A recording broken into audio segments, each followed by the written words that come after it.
This video will show you how to make a zipper animation in Blender. Please watch it up to the very end.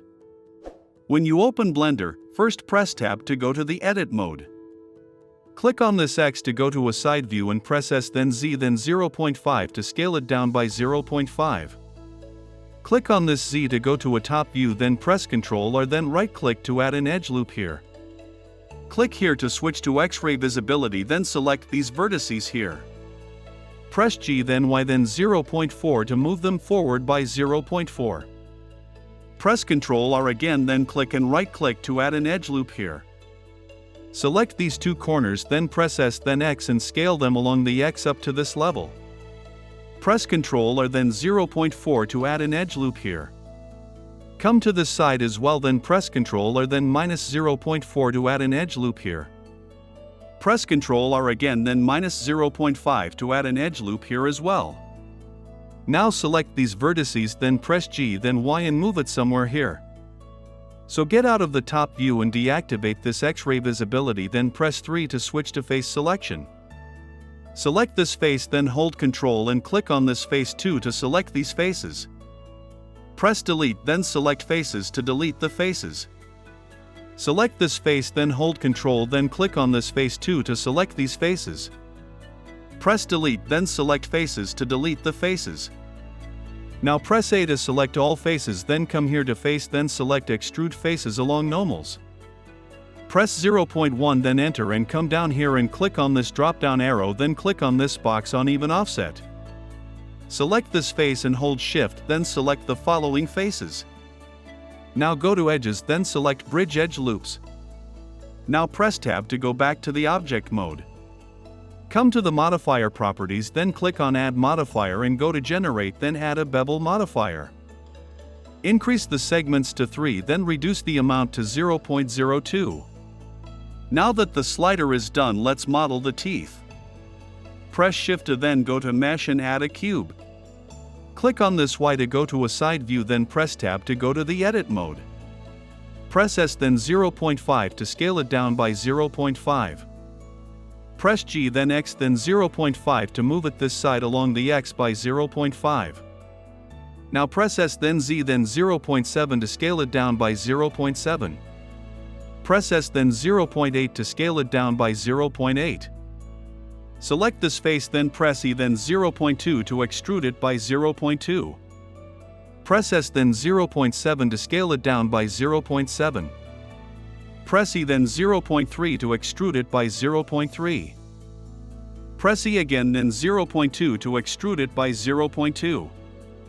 Press S then 1.2 to scale it up by 1.2. Press E then 0.2 to extrude it by 0.2.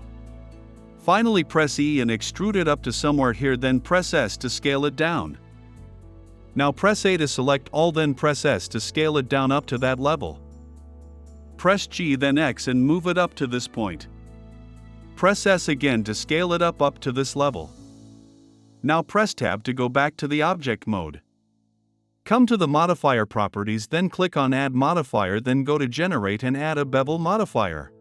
Reduce the amount to 0.01, then increase the segments to 3. Now click on this Z to go to a top view, then switch to the wireframe mode. Press Shift D, then click to duplicate it, then press or then 180 to rotate it by 180. Press G, then move it up to somewhere here.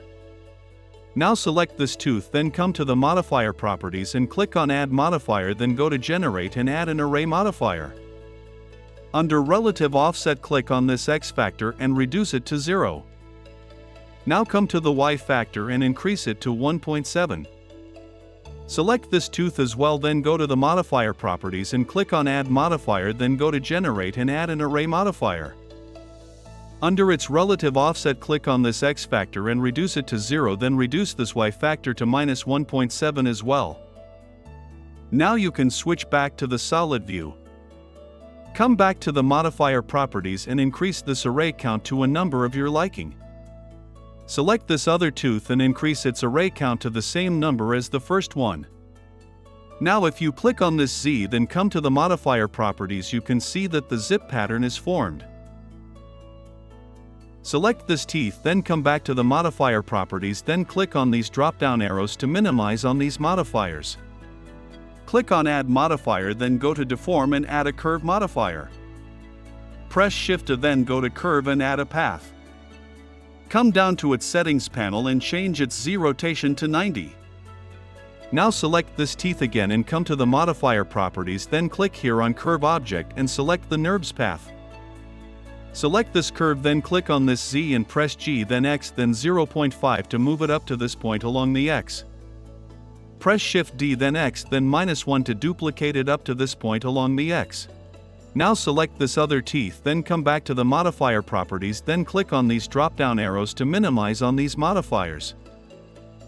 Click on Add Modifiers, then go to Deform and add a Curve modifier for them as well. Under Curve Object, select this duplicated NURBS path.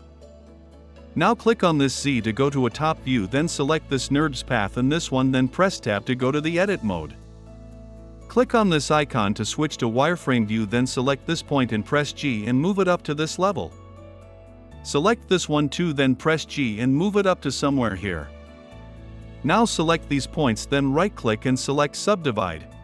Select these points and press G to adjust them to your liking in order to bring out a zip opening shape. When you're done, press Tab to go back to the object mode. Click here to switch back to the solid view. Now if you press G then Y to move them along the Y, you can see the effect coming out. Select this slider, then press Tab to go back to the edit mode. Click on this Z to go to a top view, then turn on X-ray visibility. Press 2 to switch to edge selection, then select these edges along this edge loop. Press G 2 times to edge, slide them up to that point. Select these edges too and press G 2 times to edge, slide them up to that point. Now turn off this X-ray visibility, then press Tab to go back to the object mode. Select this curve, then go to the object properties, then click on this drop-down arrow on relations, then under parent click on this eyedropper and select this slider. Select this other curve too, then go to the object properties and click on this eyedropper, then select this slider. Now if you select this slider and press G then Y to move it along the Y, you can see the zip animation coming out. Now come to the timeline and activate this auto keying button. Press G then Y and click to assign a keyframe. Come to frame 100 and press G then Y and move the slider to the end to assign another keyframe. Now if you play it, you can see the animation coming out. And now we are done. You can now go ahead to work on your scene further in Render. Thank you so much for watching up to now, I really appreciate. If you found this video useful, please consider subscribing to this channel and hit the notification bell so that you never miss out on our latest content. Also let us know what you want us to teach you about Blender in the comments. I promise we'll make a video. Have fun animating. I sign out.